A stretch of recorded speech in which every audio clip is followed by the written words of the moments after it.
mamá sin ser mujer. Entonces, por esa razón en el Renuevo celebramos todos los días de la mujer, todos los días del hombre, ¿sí? Pero le damos cierto significado al mes como reconocimiento a que fuimos hechos a imagen y semejanza de Dios. O sea, que el final de todo el discurso es que Dios nos hizo a su imagen y semejanza, ¿no? Entonces, hoy, en continuidad con lo que hemos venido trabajando en estos domingos, hemos querido tener un encuentro con la persona y la mujer de María, la cual considero que en nuestros contextos protestantes y evangélicos ha sido menospreciada, desestimada. Entonces, vamos a hablar acerca de esa mujer que de alguna manera trascendió en las generaciones y en la historia, como en el contexto católico, como una mujer que terminó siendo corredentora. En nuestro contexto protestante consideramos que solamente hay un redentor, ya que María mismo lo reconoció. Ella reconoció que ella era la sierva y que Jesús era su Señor y su Salvador. Pero desde ahí entonces nos conectamos con la fe de María. Esta mujer era una mujer judía, era una mujer joven, era una mujer que era madura sexualmente, era una mujer preparada también para ser madre por la cultura judía, y nos encontramos con una mujer que queda embarazada. Vamos a Lucas. Vamos a Lucas.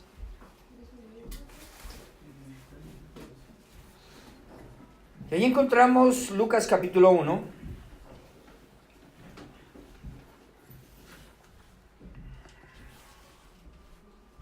En donde encontramos a una mujer embarazada de una fe. Una mujer embarazada de una fe. Todos estamos embarazados y embarazadas. Todos. ¿En qué crees? Para eso estás prestando tu útero. No creo en nada, no creo en Dios, no creo en nadie, no creo. Los hombres y las mujeres son una porquería. Él es asexuado, ¿no? Se dice eso. Esa es tu fe. Ahora, el cristianismo no se caracteriza por creer. El cristianismo no se caracteriza por lo que crees. El cristianismo se caracteriza por a quién le crees. Aquí no es que crees, sino a quién le crees. ¿Le crees a la persona de Jesús? Esa es la gran respuesta del ser humano. ¿O no le creo a Jesús? Yo no creo en los cristianos. Yo tampoco, estamos de acuerdo. Yo creo en Jesús. Jesús, sí. Yo creo en Jesús. Yo no creo en los cristianos. Yo tampoco creo en los cristianos. Yo creo en Jesús. Jesús. Si yo creo en Jesús, entonces, si yo puedo ver allí en Jesús, en el otro, entonces puedo leerlo como cristiano. Ahora, no lo podemos, o sea, a veces es que sí ora, es que sí, es que no dice, es que sí dice, eso no es la lectura para leer a Jesús en el otro. Esa no es la lectura. Vamos a ver cómo descubrir a Jesús en el otro, cómo leer a Jesús en el otro. Pero primero tenemos que leernos a nosotros. Porque es que entonces nos hemos reducido a una doctrina. Y la doctrina no enamora. Jesús sí. Entonces la fe es profundamente relacional. ¿Ok? Bueno, allá hay Biblias, podemos traer Biblias, ahí están. Nosotros preferimos usar el texto en físico, no el celular. Entonces podemos usar allá atrás, ahí, los que no tengan Biblias, por favor, allá atrás la usamos. Entonces es mejor para todos, ¿sí? Allá, ¿tú ya te la aprendiste, Sara? Ah, ok. Okay. Gracias. Gracias. Listo. Okay. Entonces vamos a poner nuestros celulares en modo avión, en modo silencio, en modo, ¿sí? Vamos a sacar el celular de nuestras manos, ¿sí? Bueno. Entonces, vamos a Lucas capítulo 1. María estaba embarazada. Versículo 38. Entonces María dijo: he aquí la sierva del Señor. Está hablando con el ángel. Hágase conmigo conforme a tu palabra. Conforme a tu palabra. ¿Qué fue lo que le dijo el ángel? La palabra del ángel es donde prácticamente hágase conmigo conforme a tu palabra. De eso quedó embarazada. Versículo 31. Y ahora concebirás en tu vientre y darás a luz un hijo. María presta su útero para la palabra. Conforme a tu palabra. María presta su vientre para la palabra. Y el verbo se hizo carne. O sea que esta mujer estaba embarazada de la palabra de Dios. Y literalmente y físicamente estaba embarazada de Jesús. ¿Cuál es el Jesús que tú crees? ¿El Jesús que te hace daño? ¿El Jesús de la prosperidad? ¿El Jesús caído que todavía no se ha levantado allá en Monserrate? ¿El Jesús? ¿Cuál Jesús? ¿Cuál es el Jesús? ¿O el Jesús histórico, el Jesús revelado, el Jesús de la Biblia? ¿O el Jesús que presenta una comunidad? ¿El Jesús que presenta, sí, un conflicto? ¿Cuál es el Jesús? Esta estaba embarazada de la palabra del ángel y conforme a su palabra. Versículo 32. Este será grande y será llamado Hijo del Altísimo. Y el Señor Dios le dará el trono de David su padre y reinará sobre la casa de Jacob para siempre y su reino no tendrá fin. O sea que María estaba embarazada de un rey. De un rey. Esa fue la revelación del ángel. Esa es María. Creo que esta es la fe que María comunica. Hágase conmigo conforme a tu voluntad. Ahora, la pregunta es que todo comienza con el versículo 38. Como hemos comenzado, he aquí la sierva. He aquí la sierva. Todo comienza con una relación. Todo comienza con una revelación. Tu vida y mi vida cristiana comenzó con que Dios nos quitó el velo y comprendimos quién es Jesús. Jesús, Señor, autor y consumador de mi fe. Jesús, Señor, salvador de mi vida. Jesús, el que murió por mí. Si tú no tienes claro entonces de qué estás embarazada. No tienes claro eso, no tienes claro de qué estás embarazada. O no estás embarazada. No sé qué concepción tendrás, pero no es la del rey. Aquí tienes a la sierva del Señor. Que Él haga conmigo como me ha dicho. Algunos dicen, ¿pero cómo así? ¿Él hace conmigo lo que se le da la gana? No. No es así. Yo me dispongo porque Él es mi creador. Él me conoce, Él sabe para qué me creó, por qué me creó. Entonces es como decirle el tiesto a su creador, hágame así. Cuando en la vasija no hay inteligencia ni sentido de dirección ni de misión. En Él encontramos realmente el propósito y el sentido de vida. No hay otro. El mundo lo busca y nos ilusionamos y pensamos que allí donde está el mundo, allí podemos encontrar. Pensamos que en el mundo vamos a conseguir entonces la chica que dice, ya me harté de estar detrás de tantos sapos cristianos, ahora me voy a conseguir un sapo no cristiano.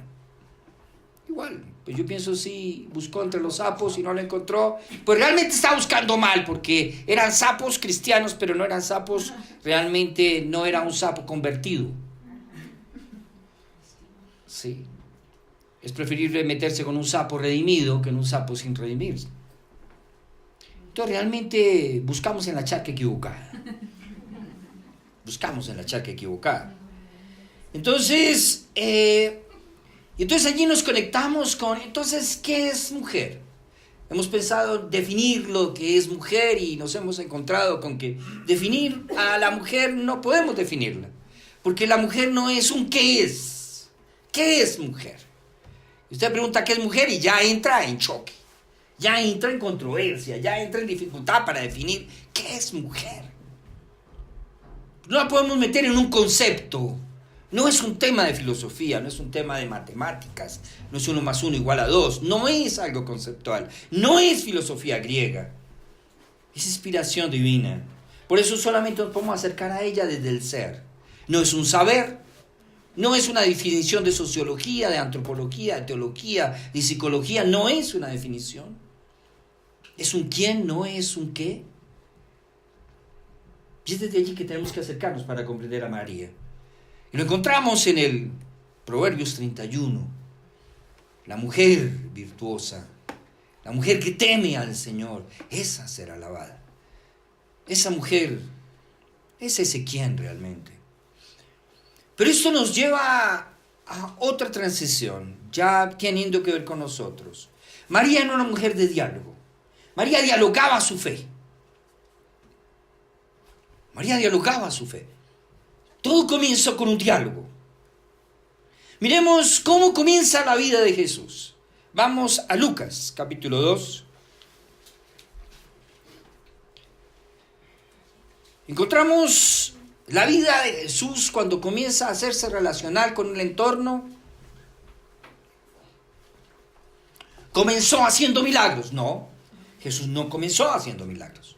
El registro que nos deja el texto en Lucas no es que Jesús comenzó, es que la primera manifestación pública de Jesús fue el milagro en las bodas de Canaán. No, pero cuando solamente vemos a un Jesús religioso, entonces comenzamos a cientificar en dónde está el milagro. Solamente vemos a Jesús donde creemos que hay milagros. Donde no hay milagros no está Jesús. Entonces se vuelve un Jesús de los viernes, de los sábados o de los domingos. Resulta que el milagro más significativo es la manifestación de Jesús a nuestras vidas. Eso fue un milagro. Que yo lo escuchara, eso fue un milagro para él, que yo lo pudiera escuchar. Y finalmente él fue el que tapó mis oídos. El que yo tuviera fe en él, me inspiró, fue en su obra. No es que yo tan bueno. No. Mi fe la inspiró su obra. Entonces encontramos a un Jesús que no comienza con milagros. Comienza con preguntas. Qué tremendo. Él no comienza con milagros, comienza con diálogos. Así comienza la fe. El problema es cuando le decimos al joven, cállese, usted lo único que tiene que hacer es aceptar lo que está escrito. Ese joven no va a creer. No va a creer. Está generando que cometa suicidio intelectual. Sí, eso es lo que le están pidiendo. No, el joven necesita dialogar. Es que tengo inquietudes, es que mira, es que qué tal que Jesús no haya resucitado. Calle esa boca. ¿Cómo así que no resucitó? Tú créelo y punto. No. Yo comencé cuestionándome esas cosas. Yo comencé cuestionándome el mundo espiritual. Yo comencé cuestionándome la existencia. Dios no existe. Comencé en movimiento existencialista. Comencé preguntando. Lucas 2. Mire lo que dice. Lucas 2:46. Pero como le hallaron, volvieron a Jerusalén buscándole, y aconteció que 3 días después le hallaron en el templo haciendo milagros. ¿No? ¿Y qué estaba haciendo? ¿Qué entonces qué se hace en el templo? Y en el templo se dialoga. En el templo se escucha. Mira lo que dice. Dice, sentado. Oye, Lucas 2:46, después le hallaron en el templo sentado. Para dialogar la fe hay que sentarse, mis hermanos. Para dialogar la fe hay que sentarse. No sea que la pregunta que le hagan sus hijos lo manden para atrás. Hay que sentarse para dialogar la fe. Y Jesús se sentó allí. Y en medio de los doctores de la ley, mire qué hacía Jesús, oyéndoles y preguntándoles. Esta es una actitud saludable para la fe. No es el chino terco, no es el chino que no oye, no es el chino que se cree que sabe de todo. No, para preguntar también yo tengo que disponerme a oír. También el joven, si el adulto tiene que disponerse a oír. No es el que lo sabe todo, es el que lo entiende todo, es el que la última palabra, es que no, está tan lleno que no le cabe una gota. Y ese no sabe escuchar. Ese no sabe tampoco. No, es que esos cuchos ya son prehistóricos, son jurásicos. Esos ya no entienden. No saben ni siquiera en qué es Google. Estaban preguntando que cuando le invito a la casa a cenar a Google. Están mal. Esos viejos no saben. Y YouTube, creían que YouTube era la novia de Google. ¿Se imagina dónde están esos cuchos? Están re mal.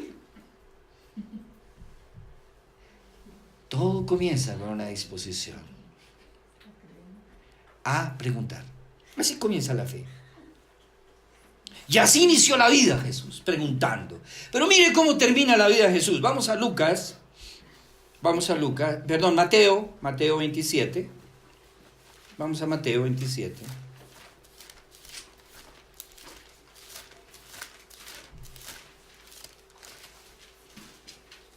Mateo 27, versículo 46. Cerca de la hora novena, Jesús clamó a gran voz, diciendo: Elí, Elí, lama sabactani. Esto es: Dios mío, ¿por qué me has desamparado? Mira cómo termina Jesús su vida, preguntando también.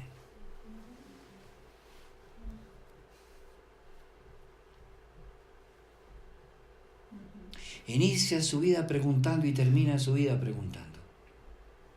¿Y qué pregunta la que hace? Pero nuestra teología religiosa nos mandó a callar. Claro. Usted no se puede preguntar por qué Dios me has abandonado, sino dígale a Dios, ¿para qué? No hay cabida para eso. ¿Para qué? Sí, yo le puedo preguntar a Dios ¿para qué? Y Dios me va a responder en 2 Corintios capítulo 1, versículos 3 y 4.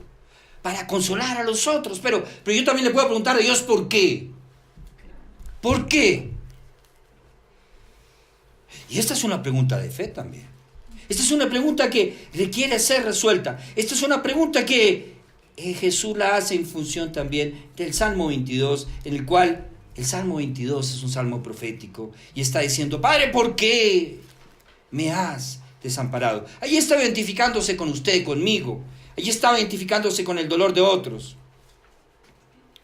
Pero también encontramos, por ejemplo, en los Salmos, versículo 9, Salmo 42, 9, diré a Dios, roca mía, ¿por qué te has olvidado de mí? ¿Por qué andaré yo enlutado por la opresión del enemigo? Como quien quiere mis huesos, mis enemigos me afrentan, diciéndome cada día: ¿dónde está tu Dios? Miren el salmista cómo se pregunta. Y ustedes pueden leer también el Salmo 44, versículo 5. ¿Por qué? 43. ¿Por qué te abates, oh alma mía? ¿Y por qué te turbas dentro de mí? Y el alma le responde: cállate, no le preguntes a Dios por qué. Pregúntale para qué. No, eso no dice. Eso no dice. Usted puede seguir leyendo el 44, el 45. Y son las preguntas. Jesús termina su vida también preguntando. Entonces, la fe se dialoga desde el vientre. Lo primero que tenemos que tener en cuenta para dialogar nuestra fe es que estamos dispuestos a escuchar de parte de Dios la revelación. Al pueblo de Israel, Dios le dice: Shema Israel, escucha, oh Israel, escucha. Hablas mucho, escuchas poco. Escucha, Israel. Quiero hablar contigo. Escucha. Entonces a veces nuestra intercesión y nuestra oración está llena de cantidad de cosas y no le escuchamos a Él. Sí. Hay veces cuando uno se para frente a una pintura, se queda mirándola. Hay una teóloga que se llama Dolores Alexandre, y se quedó mirando una pintura en una galería de pintura. Se quedó mirando tanto tiempo. Entonces se le acerca una persona y le pregunta: Alexandre, ¿qué es lo que ves en esa pintura? Y ella le responde: no, yo no estoy pensando en verla, estoy pensando en qué ve de mí esa pintura. Yo le diría: pero esta ya se le corrió el champú, ¿cierto? Se imagina, mirate una pintura, a ver, ¿qué es? No, es que ella se mete en el cuadro. Eso es un principio de exégesis, es un principio de hermenéutica, es comprender al otro, es meterme en el mundo del otro para ver cómo me ve. ¿Cómo me ve Dios? ¿Cómo yo puedo ver al otro sin entenderlo? No puedo. ¿Cómo leerlo sin conocer su contexto y su entorno? Eso es lo que se llama encarnación. Eso fue lo que hizo Jesús por nosotros.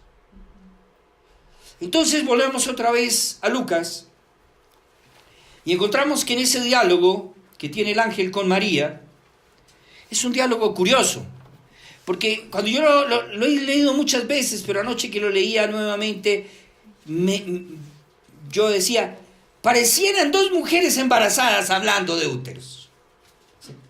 ¿Usted ha visto dos mujeres embarazadas cuando hablan? Póngales cuidado y verá a las dos embarazadas. Eso, mejor dicho, no hablan sino del bebé, no hablan sino del embarazo, no hablan sino de los vómitos, no hablan sino de las náuseas, no hablan todo el tiempo del útero, del embarazo. El hecho de que tú reflexiones sobre tu fe no significa de que la duda te aparte de Dios. ¿Se imagina que yo vaya a Dios y le pregunte: mira Dios, tal cosa, y Dios me dice: ¿sabe qué? Lo voy a consultar con Google. ¿Cuál es el miedo? ¿Acaso no es todopoderoso? Más bien el miedo es de nosotros, no de Él. El miedo es mío. Es miedo de que de pronto me responda y me aclare tantas dudas. El miedo es mío muchas veces. No miedo de que Él no me responda adecuadamente. Sí, me acuerdo de una enciclopedia que cuando niños la teníamos en casa que se llamaba Lo sé todo. Yo no iba ya a consultar todo porque pensaba que encontraba todo. Y un día le reclamé a mi papá y le dije que faltaba un tomo. Era un niño como de 9 años, sí. Y yo digo: papi, esto no lo sabe todo. Me dijo: sí, lo sabe todo. No, aquí no, hay un tomo que falta, le dije. Sí. Y entonces mi papá se puso a buscar y realmente no encontró lo que yo estaba buscando. Y entonces pues mi papá dijo: sí, es verdad, pues, pero era la mejor enciclopedia. Hay cosas que de pronto nadie las sabe, solo Dios. Sí, entonces hay que preguntarle a Dios, me dijo. Le dije: bueno, y ahí me dejó con la inquietud. Entonces, miremos cómo en este diálogo era un tema de úteros. Mire cómo es posible, o sea, mire, el ángel le habla a María de embarazo, versículo 31, concebirás en tu vientre. Y María le responde en el 34, bueno, ¿y cómo va a ser esto? Pues no conozco varón. El ángel le dice cómo va a ser el embarazo. No va a ser in vitro, sino va a ser a través de José. Y entonces también le habla el ángel de su parienta Elizabeth, de su vejez y cómo allí también quedó embarazada. Y finalmente, entonces, después de este diálogo de úteros, entonces María termina aceptando que sí, o sea, lo reconoce. Pero mire, el diálogo en la fe es un tema que asume un lenguaje de encarnación. Cuando usted comienza a dialogar con su entorno, es necesario para una pastoral encarnarnos, contextualizarnos, ubicarnos en el entorno, reconocer al otro como parte del entorno. Y ese es un lenguaje de encarnación. Aprender a hablar con el joven no es fácil, porque a veces se vuelve desafiante, rebelde. Entonces, parece que están hechos de un material resistente, inmune, mejor dicho. Sí. Entonces, ¿qué encontramos? Que no es fácil hablar con ellos. Pero cuando usted se pone en una posición de que mi mamá dice eso y yo esto, entonces se polariza la relación. Se van los polos. Y luego se antagoniza, se dan las espaldas y se van. es que con usted no se puede hablar nada, es que mamá lo único que sabe hablar es de la Biblia y nada más, es que le saca a uno la Biblia hasta en el baño, es que mi mamá, es que mi papá, sí, mi papá se la pasa con la Biblia debajo del brazo, sí.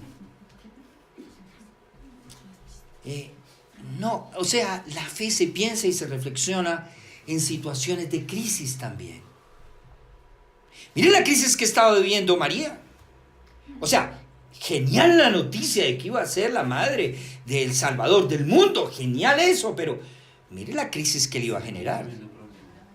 Tremendo problema. Pasó por su cabeza, ¿me irán a apedrear o no? No sé, porque ¿en qué quedará mi reputación? ¿Qué dirán de mí? Mi sentido de dignidad cuando yo soy una mujer digna. No, mejor será renunciar a esta misión, porque se tira mi dignidad. No.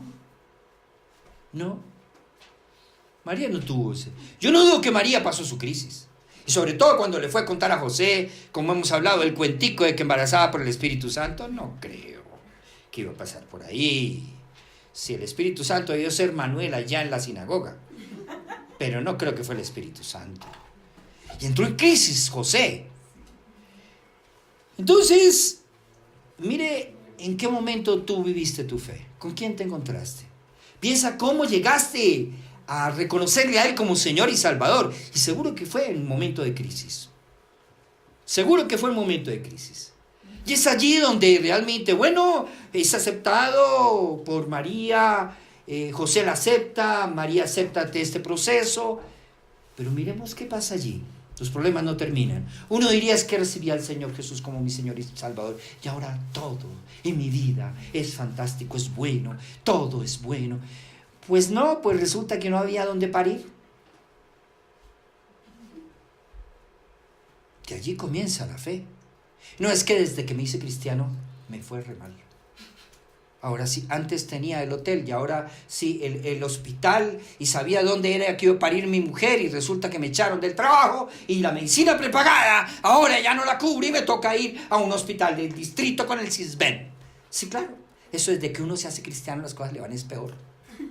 Le van peor. Si es que uno no entiende eso, es de Dios. Sí, es que entregarle mi vida para tener vida y vida de prosperidad y vida en abundancia. Y mira la inmundancia en la cual estamos. La fe se piensa y se reflexiona en situaciones de crisis, en un embarazo prematuro. Ahí es donde nos cuestionamos realmente. O usted termina apartado totalmente de Dios, o termina Dios encarnado en usted.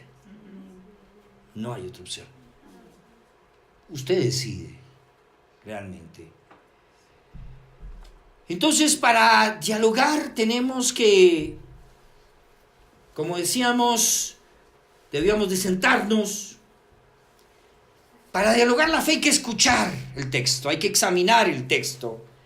La fe relacional. La fe es entre Dios y yo, entre Dios y su palabra, entre su palabra y yo. Miren ese diálogo cuando Jesús le dice, bueno, ¿y ustedes también quieren irse? Y Pedro le dice, ¿a dónde más iremos si solamente tú tienes palabras de vida? Hay una interrelación, la fe es interrelacional, es con la palabra, con el Dios de la palabra, con la obra de Dios. Entonces, es entre ella y yo, es entre yo y ella, es entre él y yo y nosotros. Realmente, la fe se construye en comunidad. Cuando la fe no se dialoga en comunidad, entonces tenemos una fe individualista. Tenemos una fe que inspirada. Entonces por eso es que a veces terminamos diciendo es que Dios me dice, es que Dios me dice. Yo creo que Dios dice. Pero cuando una persona viene y me dice y yo le digo, mira, no creo que Dios dice, se pone brava, se va y nunca regresa. Yo cuestiono eso. La fe se vive en comunidad. Es que Dios me dice que Dios me ha mostrado que tu hija es la mujer con la cual yo me voy a casar. Pues ni a mi hija ni a mí me ha dicho nada. Estoy seguro, yo oré, ayuné por 40 días. Pues fueron 40 días de aguantar hambre, hermano. Porque no creo que ella estaba a Dios. Entonces se fue. Eso es puro espiritualismo, no es una espiritualidad saludable. Yo creo que Dios habla en los ayunos. También yo creo que Dios habla, ¿sí?, en situaciones difíciles, como también Dios habla en el lugar secreto. Dios habla de muchas maneras, de muchas formas, Él lo ha dicho. Pero necesitamos dialogar la palabra, dialogar nuestra fe. Por eso es que tenemos una WhatsApp donde hablamos de Renuevo Café, y por eso es que tenemos una WhatsApp que habla de vida en común bajo la palabra de Dios. Necesitamos dialogar la palabra, la fe. Entonces, creo que esta fe trasciende también a un mensaje solamente intelectual. Dialogar la fe no es intelectualizarla, no es academizarla. Dialogar la fe es más que eso. Qué bueno leer autores que reflexionan, lo que llamamos apologetas, apologistas, ¿sí?, como un C.F. Bruce, un C.S. Lewis, un John Stott, ¿sí?, que son apologistas de la palabra, y creo que debemos de escucharlos y de leerlos. Para mí, mi autor preferido es C.S. Lewis, ¿ya? John Stott, me fascinan esos dos autores, ¿ya? Y los teólogos latinoamericanos, René Padilla, me gusta mucho leerlo. Pero hay algo que me dice este hombre que se llama Stuart Nagel, que escribe precisamente un libro acerca de esa mujer de fe llamada María. El primer momento que tenemos es al comprender la revelación de Dios, la irrupción de Dios, la visita de Dios, la encarnación de Dios en Jesucristo. Ahí comenzamos a pensar nuestra fe. Pero es desde el nuevo nacimiento, que realmente es desde esta situación donde allí somos nacidos de nuevo, que comienza la inquietud y los diálogos con Dios. Esta no es una fe de carbonero, no es una fe ciega, y esa fe se encarna en un útero fértil. Usted diría, no, pero yo de fértil no tengo nada, mejor dicho. ¿Sí? ¿Y cómo va a hacer eso? No diría usted, porque es que no conozco varón. Bueno, ahí es donde para la mujer toma sentido la menstruación. Porque es que en la mujer latina la menstruación es un dolor de cabeza, ¿no? Y otra vez, ¿cuándo será que se irá? Sí, y otra vez, ¿sí? Pues resulta que la mujer judía era enseñada que el momento de la menstruación era el momento de la mujer nido. La mujer se preparaba. Entonces se preparaba el endometrio para recibir el óvulo fecundado. Pero cuando el óvulo no estaba fecundado, entonces, ¿qué pasaba? Salía el endometrio de la menstruación y entonces la mujer nuevamente entraba en un periodo de fertilidad. Entonces la mujer judía entendía que su cuerpo tenía mucho que ver con sus estados de ánimo. Entendía que su cuerpo le hablaba. Entendía que su cuerpo llevaba la cuenta. Entendía también que la menstruación era un tema cíclico y que ella no era lineal, que era cíclica. Mire, que las mejores decisiones de ella no eran antes de la menstruación. Antes de la menstruación quería mandar al infinito y más allá. Durante la menstruación lo mandaba al infinito y más allá. ¿Sí? Pero después de la menstruación era el momento para dialogar, para tomar decisiones. ¡Qué bueno! Para firmar negocios. Allí tenía sus 5 sentidos, era su etapa de productividad. Mire qué diferencia. Qué sentido de verse a sí misma de otra manera. Entonces, la fe nos permite ver un útero fértil, preparado, está listo para ser concebido, ¿sí? Allí está esperando vida. Entonces, miremos algunos diálogos. Vamos a el diálogo de Jesús con Tomás.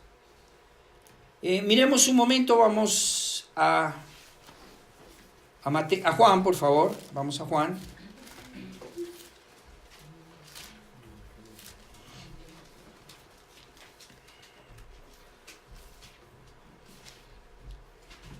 Miremos Juan capítulo 20, donde allí hay un diálogo muy interesante de Tomás con sus compañeros. Llegó la noche, versículo 19, de aquel mismo día, el primero de la semana, estando las puertas cerradas en el lugar donde los discípulos estaban reunidos, por miedo de los judíos, vino Jesús y puesto en medio les dijo: paz a vosotros. Y cuando les hubo dicho esto, les mostró las manos y el costado. Y los discípulos se regocijaron viendo al Señor. Entonces Jesús les dijo otra vez: paz a vosotros, como me envió el Padre, y así también yo os envío.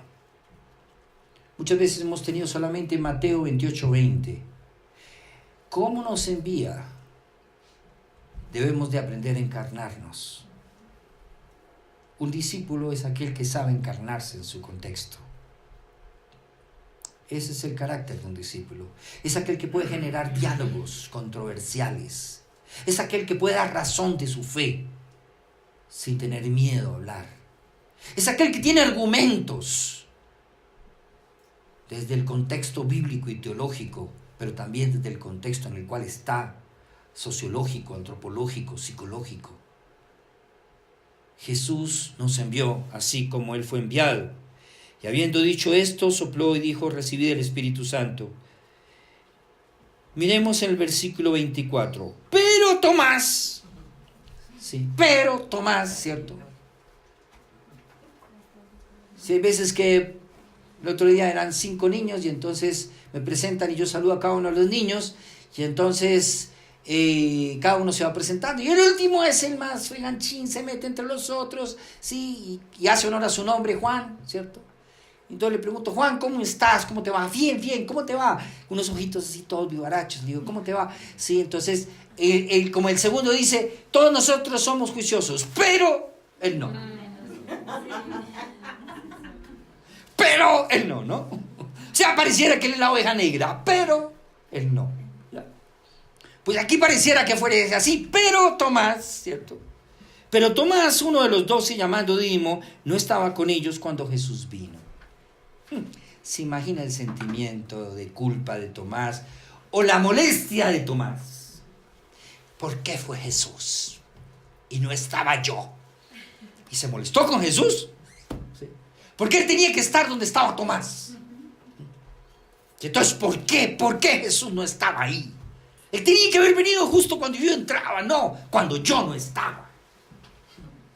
O de pronto Tomás dio culpa: ay Señor, ay, no estoy en tu voluntad agradable y perfecta. Ay, Señor, ¿dónde estoy? ¿Dónde estoy, Señor? Ay, ¿por qué no estaba cuando se revelaste a los discípulos, Señor? Perdóname, Señor. Sí, comienza en crisis, Tomás. Pero Tomás no estaba con ellos cuando Jesús vino. ¿Sí? Les dijeron, pues, los otros discípulos: al Señor hemos visto. Se imagina ese celo de Tomás. Ay, carajo. ¿Por qué me los perdí? Es que ellos tienen más que yo. ¿Qué, Señor? No te revelaste a mí. Ellos son más espirituales que yo. ¿Qué, Señor? A ellos sí les hablas y a mí no, Señor. Y entró en conflicto con la comunidad. Y les dijo: si no viere en sus manos la señal de los clavos, y metieron mi dedo en su lugar de los clavos, y metiere mi mano en su costado, no creeré. Mírenlo, pues. Cuando tú desafías al Señor sinceramente se te manifiesta. Pero cuando tú le digas al Señor 1000 veces eso, dirá: ¿y por qué no se manifiesta? ¿Por qué se demora? Dios no existe. Examina tu corazón. El problema no es de Dios, el problema es mío. Entonces, ¿qué encontramos aquí para terminar? 8 días después, imagino todos los días esperando a Tomás. No es capaz de venir acá a mostrarme. Y yo que hacía devocional todos los días, ahora ya no hago nada. No voy a esa congregación, me aparto de los discípulos.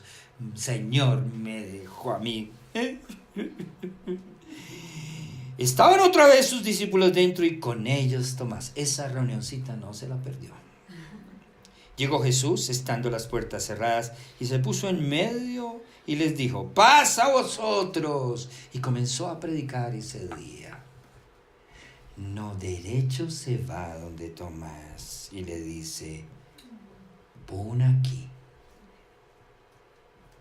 tu dedo y mira mis manos, y acerca tu mano y métela en mi costado.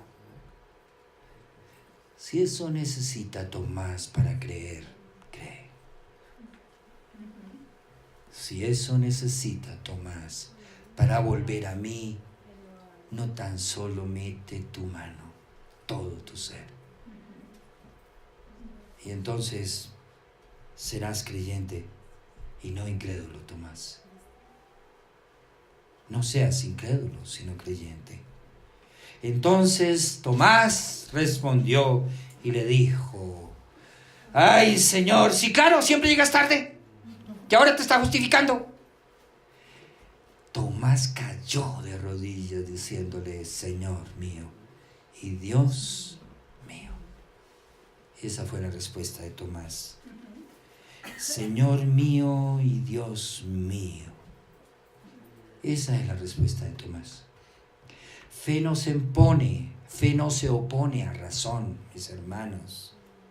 Nunca se ha opuesto a razón, a diálogo. Fe dice: porque me has visto, Tomás, creíste, bienaventurados los que no vieron y creyeron. Fe se opone es a vista, no a razón. Los invito a que dialoguemos, que usted pueda leer los diálogos de Jesús con Pedro y Pedro con Jesús, los diálogos de Jesús y la mujer y Jesús y el renuevo y yo y la palabra. La vocación involucra una comunión de útero y de corazón, mis hermanos. La invitación es a que nos encontremos con el fundamento que es Jesús y que dialoguemos nuestra fe. Inclinemos nuestro rostro.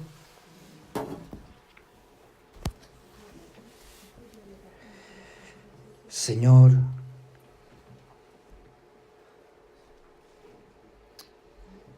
cuántas cosas no nos hablas a través de María, de una mujer en un embarazo, Señor, de crisis. Pero de la crisis surgió la salvación. De la crisis surgió la redención. Surgiste tú, Señor. Nos redimiste, nos salvaste. La primera que recibió la revelación de salvación como humana fue una mujer. Y las primeras que recibieron la palabra para dar testimonio de la resurrección fueron mujeres. Señor, perdónanos porque cuántas veces no hemos despreciado a la mujer a través de nuestra religiosidad evangélica y protestante. Cuántas veces no hemos anulado a nuestras esposas, a nuestras hijas.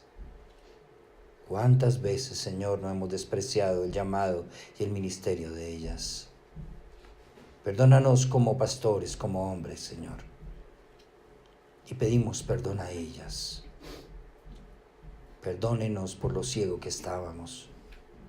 Perdónenos y allí en tu corazón por aquella persona de la cual te has sentido maltratada, ignorada, invisibilizada. Pero te aseguro que ese no es Jesús. Diferénciate. Jesús no te trataría así. Jesús dignificó a la mujer, le dio el lugar de redención a su lado en la cruz y en la tumba vacía. Ese sí es Jesús. El Jesús que nos invita, como invitó a Simón: ¿ves a esta mujer? A verla como Él la ve. Gracias, Señor, por hacerte presente en nuestra comunidad, en nuestro renuevo, y hablarnos también.